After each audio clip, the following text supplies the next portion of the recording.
Hmm. And here we have Relics. Relics is one of those fascinating cases of being, in many ways, a episode that I think is a terrible idea for adaptation in terms of the specific reason for the characters being there and the personal drama, which is just like, why? But at the same time, I mean, classic example of an episode where the solution the crew found to making things work is something that I could definitely see a group of players wanting to try differently. It's like, okay, that solution worked, but what if we did this? And that's what makes this one an interesting idea because one thing I've mentioned in a lot of these videos is that part of the reason why I'm phrasing the titles of the videos as using the plot elements or story elements is that making your own story works better if you mix and match pieces of different things and maybe throw in something completely new. Exploring the Dyson sphere. Sure, why not? Um, Finding Montgomery Scott somehow stuck there. Um, that was weird. I know why they put it in. They wanted to have the old cast from TOS show up because, they liked the idea of having them reprise their roles because, well, fans enjoyed it. I mean, people liked it to make a big deal about how people dislike TNG or liked TOS, but realistically, that was more of a minority that either only liked one or only liked the other. Now, liking one better than the other, that was a relatively common sentiment, but that's a matter of degree. Anyways, enough of that side tangent. But although this is an actual case of them mixing TOS stuff with TNG stuff, so it is kind of relevant here. One thing that you could personally throw into this is that TOS had examples of weird alien tech that never became common knowledge in Starfleet, and thus having people from TOS show up in a TNG thing who have knowledge of something like that is interesting to say the least. Oh, and also there's that idea that they came up with for Scott, where his general approach to being an engineer, the biggest difference between Scott and LaForge is that LaForge does things by the book. He's not innovating in most episodes. He's just um more of a paint by numbers guy than Scott, who is basically it's like, well, you need that? Okay, here, I'll make one for you from scratch. Which, gets played off in this episode quite a lot because they needed to come up with some sort of interpersonal drama so that Scott and LaForge had something to talk about. Realistically, I think they overplayed the interpersonal drama, and that's an aspect of this that you don't need to have in a TTRPG. You can, make the situation of figuring out what the heck is going on take up the majority of the screen time. Which is one of the things I personally found to be a weak point in this episode is that they spend an awful lot of time just fawning over the fact that they met Montgomery Scott. Yeah. Also, the if you're going to use this in a TTRPG, playing with the additional information in the novelization is interesting because of the fact that it adds several things to the story, such as explaining what happens to Riker when he goes on his away mission, examining the surface of the sphere. Now, that actually makes a lot of well, it fills in some of the gaps that would probably come up in when you have players doing this because I can totally see players going with the idea of um, wanting to explore the sphere because having players try to figure out where the actual control mechanism is for the hatch and trying to figure out how to interact with it properly because let's face it, the logic behind having a door that only opens to pull ships into the sphere and never opens to let ships leave doesn't make sense. Now, the whole thing of the tractor beams being designed by an alien race that, oops, somehow accidentally designed tractor beams that are inimical to the power systems on the Enterprise D and thus cause major power failure when they lock on. Um, Interesting complication for a party, but realistically, it's one of those things that's um, what's the best way to put this? It's questionable of why a race would set it up to work that way, even if they're doing it unintentionally. One thing you could say is that it's just a accident where the method by which they're communicating with the sphere is not being understood properly, and thus the sphere is doing something that's not necessarily standard procedure. Like the sphere might be going with an emergency fallback thing where it's assuming the ship is disabled and in need of assistance, perhaps. I don't know. It's one of those things where there's a whole lot of ideas you could go with that you can't necessarily say like outright or like this is the right way or this is the wrong way. There's just several ways you could do it. And the episode as aired, it raises a lot of questions. Who built this? Why did they build this? How did they build this? And that leads us to a few interesting things about observations. Like the way this is set up, the surface is not a smooth, continuous object. It's always shown as like a patchwork, except for the landscape shot of the interior. That it's set up to feel artificial because you have like these long straight lines, and you have like this patchy cloud cover, which realistically, even with artificial gravity, you're not going to get an atmosphere to work right on the inside of a sphere. It just won't.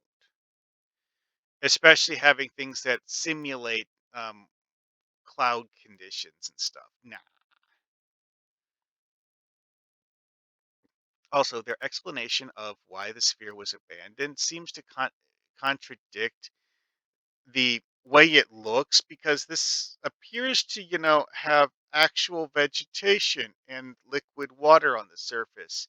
This would seem to be an actual habitable space, even if the solar radiation is higher than is ideal.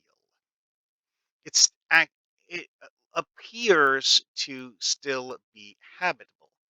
Oh, and yeah, these blue things, those are the tractor beams pulling the Enterprise into the sphere. Anyway, so when we look at this here, this looks like a patchwork. like it's made out of modular prefabricated sections that were fitted together to create a solid whole. And of course, this here is rendered to look flat be- to convey just how enormous the sphere is. It's just that mind-numbingly gigantic that when seen from this close up, it doesn't appear to be round. But I mean, that's the same logic of being planet side. You're not going to notice the curvature because from your limited perspective, the curvature is negligible. Anyways, though, the nature of these greebles is kind of interesting, though, because we do actually get to see in the shot of the Janolan here a close up of what the greebles look like, which raises a lot of questions about what the greebles are for. Because this kind of looks like, is that an access panel? This looks like a guide rail for something. Hmm. Also, the location the Janolan crashed was not next to the hatch. This is actually some distance away from the hatch. So this isn't control mechanisms that work with the hatch. This is something else. We have no idea what. See, one of the things that's not explained about this is whether or not the majority of the material in the hat or in the outer surface of the sphere actually does anything. Is it inert matter? Does the sphere have more than one hatch? Those are things that didn't get um, examined in the story, and the kind of things that I could visualize players deciding they wanted to explore and examine in a way that the actual official story didn't.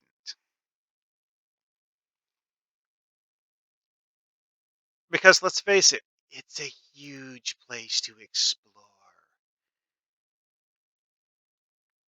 Like one things that Riker mentioned about his away team idea is that they needed to find a location that was um noteworthy, like analyzing how to find a way to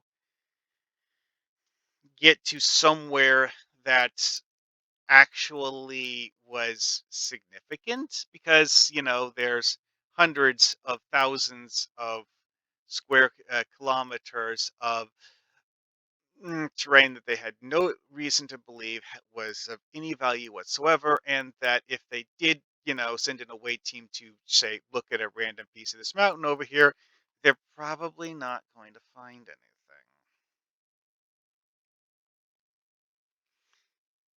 See, it's like this area here around this body of water is obviously artificial. I mean, like these have these straight lines, things that look like piers and dock structures. Although I do have to question, why do they have dock structures when it's a scientifically advanced civilization? What were they using this for? Now, I say that not in the sense of I think this is stupid, but in the sense of this raises questions about the nature of the civilization that was utilizing this. Like this here, this has a structure to it that feels like it has subdivisions, like streets or something. Is this a populated area? Maybe. This here, though, this relatively dark green area, it seems to be covered almost completely with vegetation. So these things here being streets, sure, makes sense, but the majority of it is not. Uh, this here, though, looks like, I don't know, like a apartment block or something, maybe.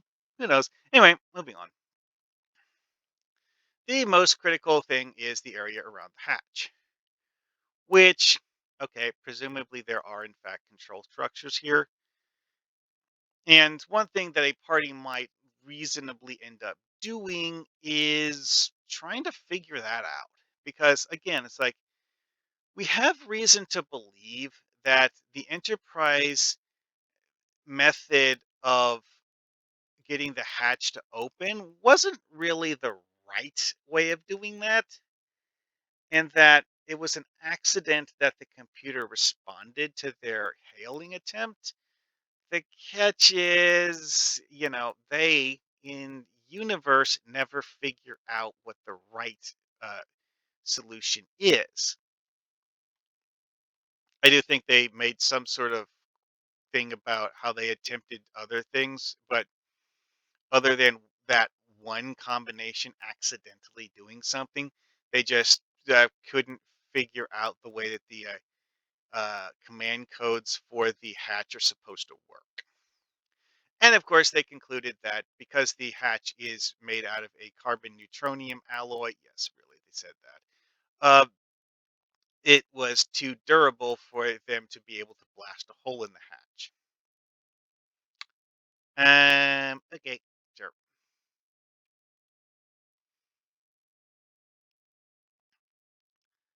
And of course, then we have the infamous scene of wedging the Janolan in the hatch so that the hatch can't close while the Enterprise flies toward the hatch to leave. This is one of those things that's a bit interesting because of the fact that yep, you don't actually need to position the Janolan so that it blocks the Enterprise from leaving. Moving it over here, I don't know. Feels like it could work, and I could totally see players doing that instead, because the logic behind how wedging the Janolan in the hatch worked. Um, I could definitely see players try to come up with a different solution that's vaguely similar, but not actually the exact same solution.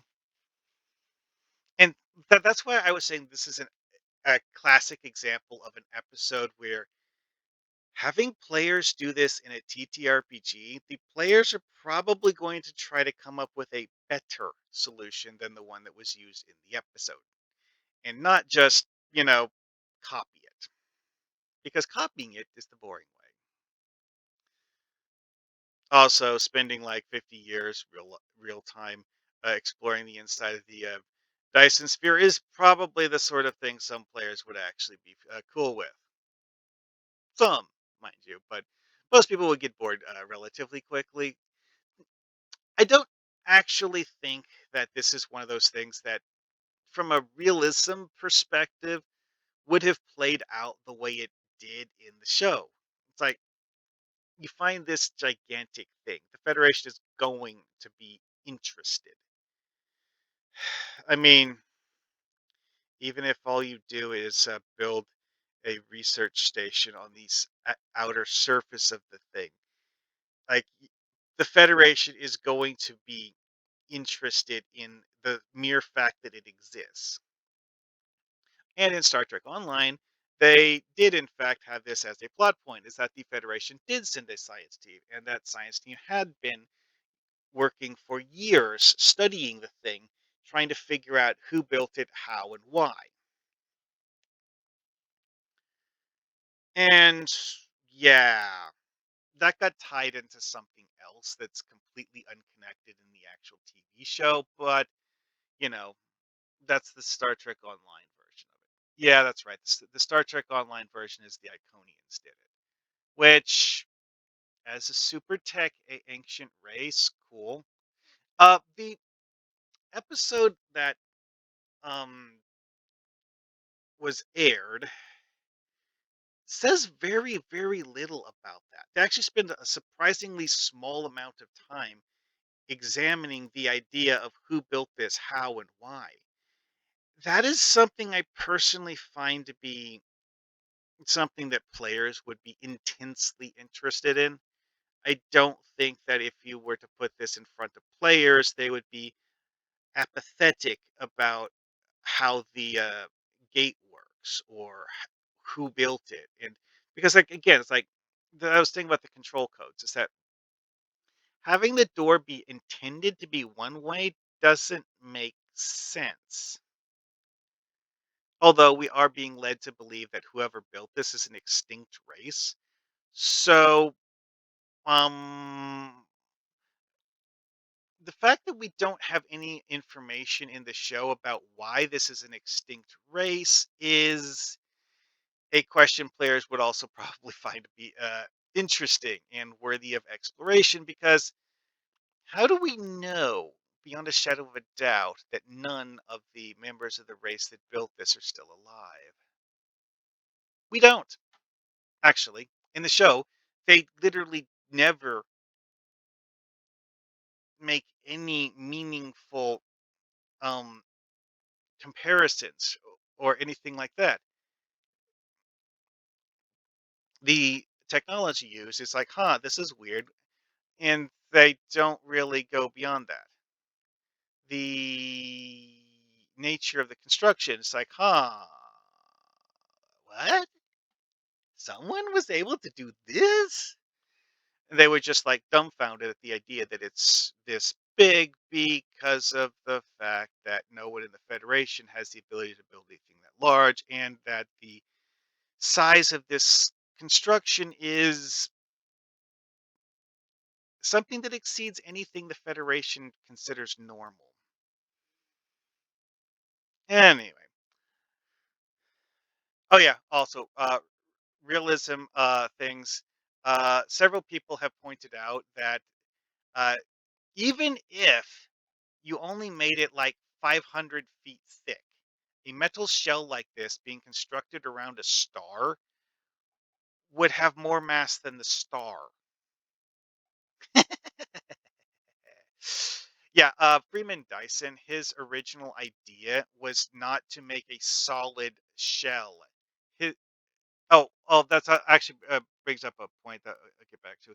But like the reason Freeman Dyson's idea was at least plausible is that you're basically taking all of the planetary bodies and orbiting objects in a solar system, moving them to the Goldilocks zone so that all of them are now orbiting in the Goldilocks zone and reshaping them into uh, things that are more livable. Like, you take a whole bunch of asteroids, link them together so that the asteroids aren't orbiting separately and are actually a collection of asteroids that, have biodomes on them or whatever, but the asteroids are now in a group bound together so that they don't bump into each other at random or something.